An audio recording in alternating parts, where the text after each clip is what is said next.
بسم اللہ الرحمن الرحیم، اللہم صلی علی محمد وعلی آل محمد۔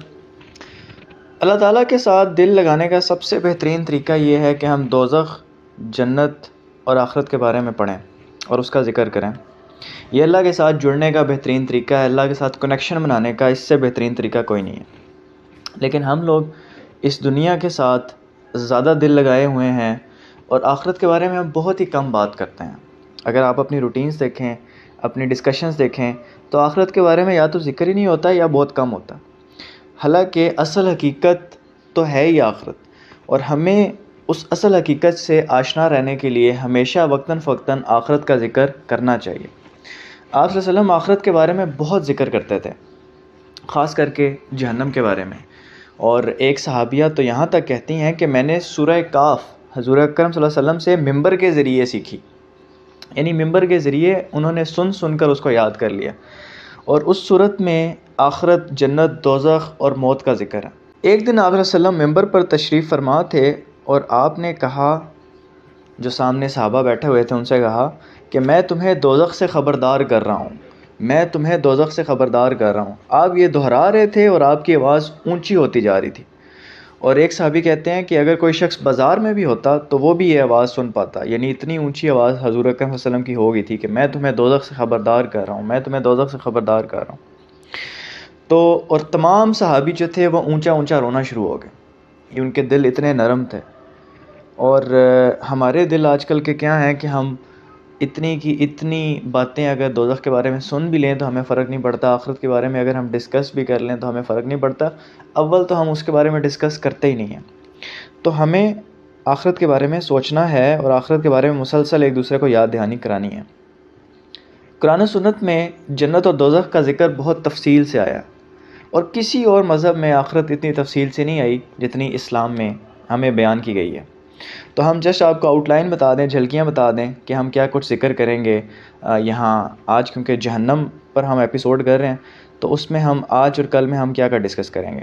اس میں جہنم کا سائز سب سے پہلے، دوسرے نمبر پہ جہنم کے مختلف لیولز جو ہوں گے، درجات ہوں گے، تیسرے نمبر پہ جہنم کے دروازے، چوتھے نمبر پر جہنم کا ایندھن کیا ہوگا، اور جہنم کا کھانا اور وہاں کی گرمی، اور جہنم کے کپڑے اور وہاں کے مختلف عذاب اور وہ مختلف گناہ جس کی وجہ سے جہنم آپ کے نصیب میں لکھ دی جائے گی، ان کو ہم ڈسکس کریں گے۔ قرآن مجید میں آخرت، جنت، دوزخ کا ذکر تقریباً ہر صورت میں ہمیں ملتا ہے، بار بار ملتا ہے۔ کیونکہ یہ معاملہ بہت ہی بڑا ہے، اور اللہ تعالیٰ کو پتہ ہے کہ انسانی دل بہت جلد بدل جاتا ہے۔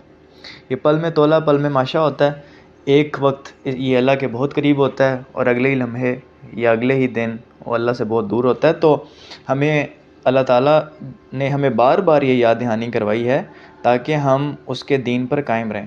اور حضور اکرم صلی اللہ علیہ وسلم بھی دعا فرماتے تھے، اے وہ ذات جو دلوں کو بدلتی ہے، ہمیں اسلام پر ثابت قدم رکھ، یعنی اے وہ ذات، تجھے تو پتہ ہے کہ دل انسان کے بدلتے رہتے ہیں، ہمیں اسلام پر ثابت قدم رکھ۔ تو یہ دعا ہمیں اللہ سے کرنی چاہیے۔ اور پھر رسول اللہ صلی اللہ علیہ وسلم نے فرمایا ایک اور حدیث میں، آپ نے کہا کہ تمہاری مثال ایسی ہے جیسے ویرانے میں رات کے وقت آگ لگائی جائے، اندھیرا ہو، اور آپ کو پتہ ہے جب اندھیرے میں ویرانے میں آگ لگتی ہے تو ہر طرف سے کیڑے اس آگ کی طرف لپکتے ہیں، یہ سمجھتے ہوئے کہ وہ روشنی ہے، اور پھر وہ جل جاتے ہیں۔ تو ہر طرف سے کیڑے آتے ہیں، کیڑے مکوڑے کہ جیسے لائٹ کی طرف آتے ہیں تو وہ ایسے سمجھتے ہیں کہ لائٹ ہے، لیکن وہ آگ ہوتی ہے اور وہ جل جاتے ہیں۔ اور اصل میں فرمایا کہ تم لوگوں کی مثال اس طرح ہے کہ وہ کیڑے جیسے آگ کی طرف آ رہے ہیں، دوزخ کی طرف آ رہے ہیں، اور میری مثال ایسی ہے کہ میں تمہیں اس آگ کے سامنے کھڑا ہوں اور میں تمہیں مسلسل روک رہا ہوں اور بچا رہا ہوں، لیکن تم میں سے بہت سے رک جاتے ہیں، لیکن بہت سے گر بھی جاتے ہیں۔ یعنی آپ صلی اللہ علیہ وسلم فرما رہے ہیں کہ میں تمہیں مسلسل دوزخ سے بچا رہا ہوں، تم لوگ تو جہنم کے اندر کودی جا رہے ہو، کودی جانے کی کوشش تمہاری، اگر انسان کی عام حرکات اگر دیکھی جائیں، اسے اگر گائیڈنس نہ دی جائے تو وہ تو جہنم میں جانے والی، لیکن انبیاء کا کام یہ ہوتا ہے کہ انہیں جہنم سے روکنا۔ اور حضرت جبرائیل علیہ السلام بڑے جنت اور دوزخ کے معاملے میں بڑے کلیئر ہیں، لیکن وہ فرماتے ہیں کہ مجھے سمجھ نہیں آتی کہ کوئی شخص سو کیسے سکتا ہے یہ جانتے ہوئے کہ دوزخ اس کا انتظار کر رہی ہے۔ اور پھر آپ فرماتے ہیں کہ اور مجھے یہ بھی سمجھ نہیں آتی کہ کوئی شخص سو کیسے سکتا ہے یہ جانتے ہوئے کہ جنت اس کا انتظار کر رہی ہے۔ یعنی جنت جیسی اتنی حسین چیز اگر کسی بندے کو بتائی جائے کہ اس کے لیے انتظار کر رہی ہے اور وہ پھر بھی سو جائے اور اس کے اللہ کی راہ میں کام نہ کرے، عبادت نہ کرے اور اس کے لیے کوشش نہ کرے، اور اسی طرح اگر کوئی بندہ دوزخ کے بارے میں اس کو بتایا جائے تو یہ ان امیجنیبل ہے کہ وہ سو کیسے رہے کہ اتنا بڑا عذاب سر پر کھڑا ہے، اور ایک پاسبلٹی ہے یا تو وہ جنت میں جائے گا ہمیشہ کے لیے یا دوزخ میں۔ تو مجھے یہ سمجھ نہیں آتی کہ لوگ سو کیسے رہیں۔ حضرت عمر بن عبدالعزیز ایک دن اچانک اپنے بستر سے اٹھتے ہیں اور ساری رات روتے رہتے ہیں۔ تو ان کی بیوی ان سے پوچھتی ہیں کہ آپ کو کیا ہوا، اچانک آپ بستر سے اٹھے اور ساری رات آپ روتے رہیں؟ تو انہوں نے کہا کہ میں اس دن کو سوچ کر رو رہا ہوں جس دن یہ فیصلہ ہوگا کہ یا تو میں ہمیشہ ہمیشہ کے لیے جنت میں جاؤں گا یا ہمیشہ ہمیشہ کے لیے دوزخ میں جاؤں گا۔ تو وہ جو ڈیسیژن والا جو ٹائم ہوگا وہ اتنا شدید ہوگا کہ میں اس کو سوچ سوچ کے پریشان ہو رہا ہوں کہ میرا کیا بنے گا۔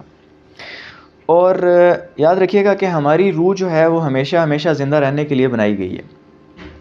ایک وقت تھا جب ہم ایگزسٹ نہیں کرتے تھے، لیکن ایک وقت آیا جب ہماری روحیں جو ہیں وہ بنا دی گئی اور وہ اب ہمیشہ ہمیشہ کے لیے ایگزسٹ کریں گی۔ لیکن دو پاسبلٹی ہیں، یا تو ہمیشہ ہمیشہ کے لیے جنت میں ہوگی یا ہمیشہ ہمیشہ کے لیے جہنم میں ہوگی۔ اور جن لوگوں کو آخرت کا صحیح احساس ہوتا ہے وہ آپس میں آخرت کے لیے مقابلہ کرتے ہیں، یعنی وہ کمپیٹ کرتے ہیں تو آخرت میں جنت میں پہنچنے کے لیے، جنت میں ہائے درجات حاصل کرنے کے لیے ایک دوسرے سے اچھے کاموں میں کمپیٹ کرتے ہیں، برے کاموں میں کمپیٹ نہیں کرتے۔ اور آج ہم جہنم کا اس ایپیسوڈ میں ذکر کر رہے ہیں۔ قرآن سنت میں بہت تفصیل ہے جہنم کی۔ بہرحال ہم جتنا بھی ذکر کر لیں، ہم مکمل دوزخ کو تو نہیں سمجھ سکتے، البتہ اس کے قریب ترین پہنچ سکتے ہیں۔ اور ہماری جو اس ڈسکشن کا مقصد بھی یہ ہے کہ جنت اور دوزخ کے اس کنسیپٹ کے قریب ترین پہنچا جائے، کیونکہ ایگزیکٹلی ہم اس طرح نہیں سمجھ سکتے، کیونکہ دنیا میں کوئی ایسی چیز ہے ہی نہیں جس کے ساتھ ہم جنت کو یا جہنم کو کمپیئر کر سکیں۔ تو ہمیں ایگزیکٹ تو نہیں پتہ چلتا، لیکن حدیث اور سنت سے ہم قریب ترین پہنچ سکتے ہیں اس کو انڈرسٹینڈ کرنے میں۔ اس کی مثال ایک ایسی ہے کہ رسول اللہ صلی اللہ علیہ وسلم نے فرمایا کہ جہنم کی آگ دنیا کی آگ سے 70 گنا زیادہ گرم ہوگی۔ تو یعنی وہ آگ دنیا کی آگ کی طرح نہیں ہوگی، اس کی جو برننگ کیپیسٹی ہوگی، اس کی جو ہیٹنگ کیپیسٹی ہوگی، وہ دنیا میں جو بھی آگ ایگزسٹ کرتی ہیں، جتنے بھی لیول ہم میکسیمم اچیو کر سکتے ہیں، اس سے 70 گنا زیادہ ہوگی۔ تو یہ ساری معلومات ہم سیکھیں گے انشاءاللہ، اور آخرت کی حقیقت کے قریب ترین پہنچنے کے لیے۔ مومن کے دو پر ہوتے ہیں۔ یاد رکھیے گا ہم جنت اور دوزخ کا ذکر کیوں کر رہے ہیں، کیونکہ مومن کے دو پر ہونے چاہیے، اور ایک امید کا پر ہونا چاہیے اور ایک اللہ کے خوف کا پر ہونا چاہیے، اور یہ دونوں بیلنس ہونے چاہیے۔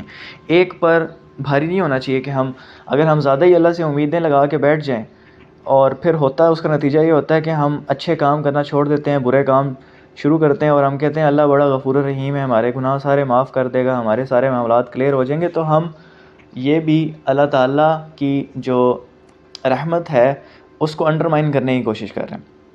لیکن دوسری طرف اگر ہم زیادہ ہی اللہ سے خوف رکھیں اور صرف ہمیں دوزخ کے بارے میں ہی ہم ڈریں اور جنت کی امید نہ ہو، تو اس سے ہوتا یہ ہے کہ ہمیں لگتا ہے کہ اللہ تعالیٰ تو بہت ہی شدید ترین عذاب دینے والے ہیں، اور ہمارے گناہ اتنے ہیں، ہماری بچت کی تو کوئی امید نہیں ہے، تو بندہ نا امید ہو جاتا ہے۔ تو مومن کی جو لائف ہوتی ہے وہ بیلنس میں ہوتی ہے، تو ہمیں اپنے دونوں پر امید کا اور خوف کا ساتھ ساتھ لے کے چلنا ہے۔ اور آج ہم ایک پر کے بارے میں پڑھیں گے، دوزخ کے بارے میں، اور اللہ تعالیٰ فرماتے ہیں کہ دوزخ بنائی گئی ہے کفار کے لیے، منافقین کے لیے، اور ان مسلمانوں کے لیے جو بہت گناہ گار ہوں گے۔ اب ہم مکمل دوزخ کے سائز کا تعین تو نہیں کر سکتے، لیکن وہ بہت بڑی ہوگی، بہت بڑی ہوگی، اور اس کا اندازہ ہم اس بات سے لگا سکتے ہیں کہ اللہ تعالیٰ فرماتے ہیں کہ ایک دن ہم جہنم سے پوچھیں گے کہ کیا تم بھر گئی ہو؟ وہ کہے گی کیا اور بھی ہیں؟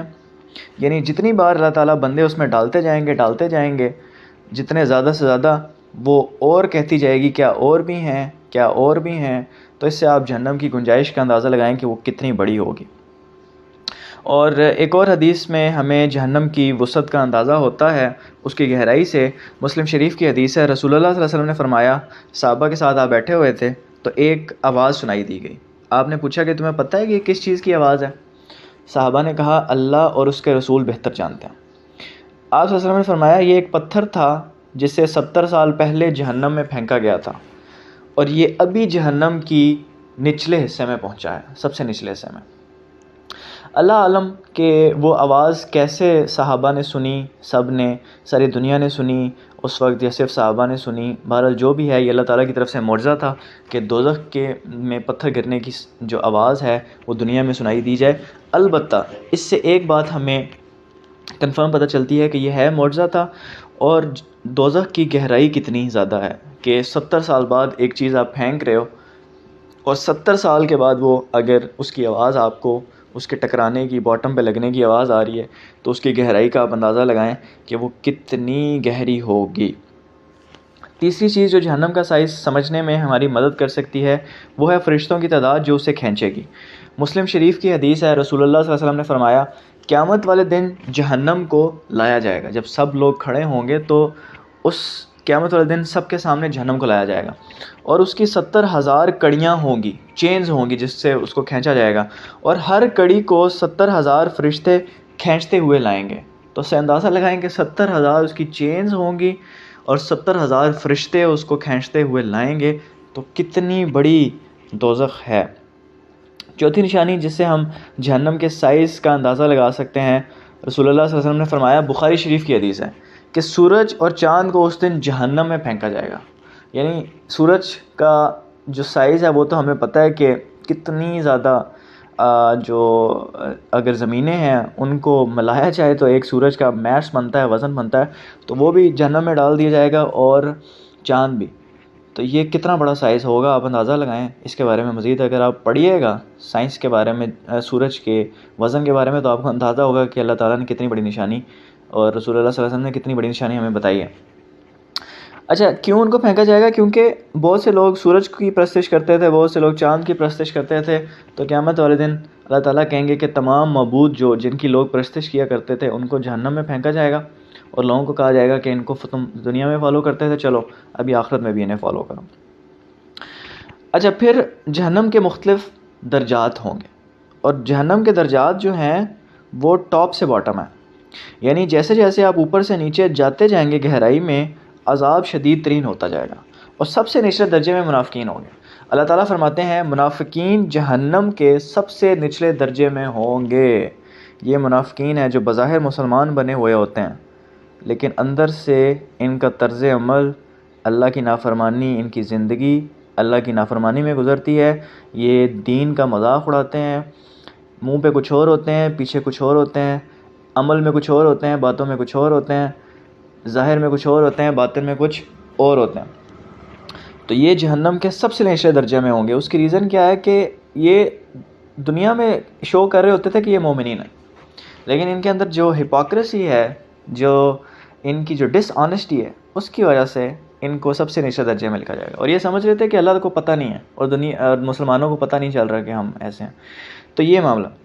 پھر ایک درجہ یہ بھی ہوگا جو کہ سب سے لائٹ درجہ ہوگا، جدھر حضور اکرم صلی اللہ علیہ وسلم کے چاچا حضرت ابو طالب ہوں گے، اور آپ نے فرمایا کہ حضرت ابو طالب ایک تالاب میں ہوں گے اور آگ ان کے صرف ٹخنوں تک پہنچ سکے گی، یعنی یہ سب سے کم جہنم کا لیول ہوگا، لیکن اس سے بھی ان کا دماغ ابل رہا ہوگا۔ تو اندازہ لگائیں کہ یہ سب سے کم سزا ہے جہنم کی، تو سوچیں کہ جہنم کے باقی درجات کی سزا کیا ہوگی اگر صرف ٹخنوں تک آگ پہنچنے پر آپ کا دماغ ابل رہا ہوگا، اور اتنی یہ مسلسل سزا ہوگی، تو جس بندے کو ہر طرف سے آگ نے گھیرا ہوگا اس کا کیا بنے گا۔ اور اب سوال پیدا ہوتا ہے کہ دوزخ کے دروازے کتنے ہیں؟ تو دوزخ کے دروازے ہیں 7، اور جنت کے دروازے ہیں 8۔ اللہ تعالیٰ قرآن مجید میں فرماتے ہیں اس کے 7 دروازے ہوں گے، گیٹس ہوں گے، جدھر سے جو ہے نا جہنمی انٹر کیے جائیں گے، 7 گیٹس ہوں گے اس کے۔ اور ایک اور آیت میں قرآن مجید میں اللہ تعالیٰ فرماتے ہیں کافروں کو جہنم کی طرف گروہوں کی شکل میں ہانکا جائے گا، یہاں تک کہ جب وہ اس کے پاس پہنچ جائیں گے تو اس کے دروازے کھولے جائیں گے، اور اس کے محافظ ان سے کہیں گے کیا تمہارے پاس تم میں سے رسول نہیں آئے تھے جو تم پر تمہارے رب کی آیتیں پڑھتے تھے اور تمہیں اس دن کی ملاقات سے ڈراتے تھے؟ وہ جواب دیں گے ہاں آئے تو تھے، مگر حق کے منکروں پر عذاب کا فیصلہ سچ ہو کر رہا۔ تو جہنم کے جو دروگا ہوں گے وہ ان سے پوچھیں گے تمہارے پاس نبی نہیں آتے رہے، تمہارے پاس ہدایت نہیں آتی رہی کہ یہ صحیح ہے یہ غلط ہے، اور آخرت کے دن سے ڈرانے والے نبی نہیں آتے رہے؟ تو وہ کہیں گے آئے تو تھے، لیکن ہم حق کو جھٹلاتے تھے، اور حق کے جھٹلانوں پہ اللہ کا جو عذاب ہے وہ ثابت ہو چکا ہے، وہ فیصلہ اب سچ ہو کر رہے گا۔ جہنم کا ایندھن کیا ہوگا، یعنی اس کا فیول کیا ہوگا؟ تو اس کا ایندھن جہنمی لوگ اور پتھر ہوں گے۔ سورہ زمر میں اللہ تعالیٰ فرماتے ہیں، اے ایمان والو، اپنے آپ کو اور اپنے گھر والوں کو جہنم کی آگ سے بچاؤ جس کا ایندھن انسان اور پتھر ہوں گے۔ تو اس کا جو پتھر ہے وہ کوئی ایکسٹرنل نہیں ہے، وہ کوئی فیول نہیں، کوئی کچھ اور نہیں ہے، وہ انسان ہی ہوں گے جو اتنی وافر مقدار میں ہوں گے کہ اتنے وافر مقدار میں ہوں گے، اور پتھر ہوں گے جہنم کے۔ تو یہ دونوں جو ہیں جہنم کا فیول ہے۔ اور اللہ سے دعا ہے کہ اللہ تعالیٰ ہمیں دوزخ کے عذاب سے بچائے، کیونکہ یہاں اللہ تعالیٰ بتا رہے ہیں کہ ہمارا فرض ہے کہ اپنے آپ کو بھی بچائیں اور گھر والوں کو بھی بچائیں۔ تو یاد رکھیے گا کہ خود صرف نیکیاں کرتے رہنا اور دوسروں کو بچانا نہ، دوسروں کو منع نہ کرنا، یہ اسلام کی روح کے خلاف ہے۔ نہ ہمیں نہ صرف خود ٹھیک ہونا ہے، سب سے پہلے خود ٹھیک ہونا ہے، اس کے بعد اپنے گھر والوں تک یہ پیغام پہنچاتے رہنا ہے، ان سے نا امید نہیں ہونا۔ اچھا، جہنم کی گرمی کے بارے میں ہمارے پاس کیا معلومات ہیں؟ اللہ تعالیٰ سورہ واقعہ میں فرماتے ہیں، اور جو بائیں ہاتھ والے ہیں، کیا بتائیں بائیں ہاتھ والے کیا ہیں؟ وہ ہوں گے تپتی ہوئی ہوا میں اور کھولتے ہوئے پانی میں اور سیاہ دھوئیں کے سائے میں، جو نہ ٹھنڈا ہوگا نہ کوئی فائدہ پہنچائے گا۔ اچھا، انسان کو ٹھنڈا کرنے کے 3 ذریعے ہوتے ہیں: پانی، ہوا، ٹھنڈی ہوا یا ٹھنڈی چھاؤں، اور یہ 3 ذریعے ہوتے ہیں جس سے انسان ٹھنڈا ہوتا ہے۔ تو اللہ تعالیٰ کیا فرما رہے ہیں کہ وہاں ہوا تو ہوگی لیکن وہ گرم، تپتی ہوئی، لو ہوگی، انتہائی گرم۔ پانی تو ہوگا لیکن انتہائی کھولتا ہوا پانی، اور چھاؤں بھی ہوگی لیکن وہ چھاؤں ہوگی سیاہ دھوئیں کی چھاؤں، یعنی جو آگ جل رہی ہوگی اس کی دھواں بن رہا ہوگا اور اس کی چھاؤں، اور وہ انسان کی جو سانس ہے اسے بند کر رہا ہوگا۔ تو انسان کے پاس کوئی راستہ نہیں ہوگا ٹھنڈا رہنے کا، گرمی ہی گرمی ہوگی۔ اور اللہ تعالیٰ سورہ مدثر میں فرماتے ہیں، اور تمہیں کیا پتہ دوزخ کی آگ کیا ہے؟ وہ نہ کسی کو باقی رکھے گی نہ چھوڑے گی، نہ آپ زندوں میں ہوں گے نہ آپ مردوں میں ہوں گے، نہ آپ کو موت آئے گی نہ آپ زندہ رہیں گے۔ تو مسلسل، اور ایک کے بعد ایک ہم آگے پڑھیں گے کہ ایک دفعہ جب آپ کی سکن جل جائے گی تو سکن ریپلیس کر دی جائے گی، اس کو ہم ڈیٹیل میں آگے پڑھیں گے۔ رسول اللہ صلی اللہ علیہ وسلم نے فرمایا کہ جہنم کی آگ دنیا کی آگ سے 70 گنا زیادہ گرم اور جلانے والی ہے۔ تو یہ عام آگ نہیں ہوگی جو ہم دنیا میں دیکھتے ہیں۔ صحابہ نے تو یہ تک کہا کہ یا رسول اللہ، اگر صرف دنیا کی آگ ہوتی تو وہ بھی کافی تھی۔ تو آپ نے فرمایا کہ نہیں، اس سے 69 گنا زیادہ وہ ہوگی، 70 گنا۔ اور سب سے بری خبر کیا ہوگی جو جہنمیوں کو سنائی جائے گی؟ مطلب سب سے ورس نیوز کیا ہوگی؟ وہ یہ ہوگی کہ یہ عذاب کم نہیں ہوگا، بڑھتا ہی جائے گا۔ اللہ تعالیٰ فرماتے ہیں کہ چکھو اس کا مزہ، اور ہم تمہیں اور کچھ نہیں دیں گے سوائے مزید عذاب کے۔ تو جہنم کے لوگ شکایت کریں گے کہ ہمیں ہمارا عذاب کم کر دیا جائے، لیکن انہیں جواب ملے گا کہ ہر گزرتے دن کے ساتھ تمہارا عذاب بڑھتا جائے گا۔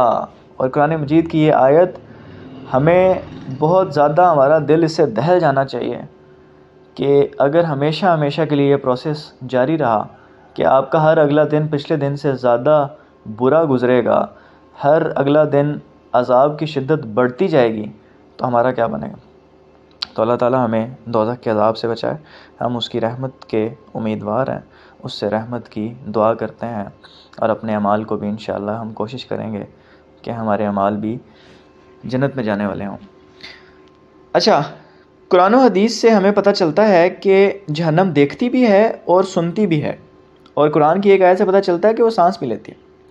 اللہ تعالیٰ سورہ فرقان میں فرماتے ہیں، جب وہ ان کو دور سے دیکھے گی، جہنم جب کفار کو دور سے دیکھے گی یا نافرمانوں کو، منافقین کو، تو یہ لوگ جب بھی جہنم اس کو دور سے ان لوگوں کو دیکھے گی تو اس کا غصے سے بپھرنا اور دھاڑنا یہ لوگ سنیں گے، یعنی وہ غصے سے جو دھاڑ رہی ہوگی شیر کی طرح، تو وہ یہ لوگ سن پائیں گے اور دیکھ پائیں گے۔ رسول اللہ صلی اللہ علیہ وسلم فرماتے ہیں، قیامت والے دن جہنم کا ایک ستون باہر نکلے گا اور اس کی 2 آنکھیں ہوں گی اور 2 کان ہوں گے، اور قیامت والے دن جب لوگ ہوں گے تو وہ باہر نکلے گا اور وہ کہے گا کہ مجھے ضدی ظالموں کو میں لینے آیا ہوں، میں بت بنانے والوں کو لینے آیا ہوں، اور اللہ کے سوا دوسرے معبودوں کو پوجنے والوں کو میں لینے آیا ہوں۔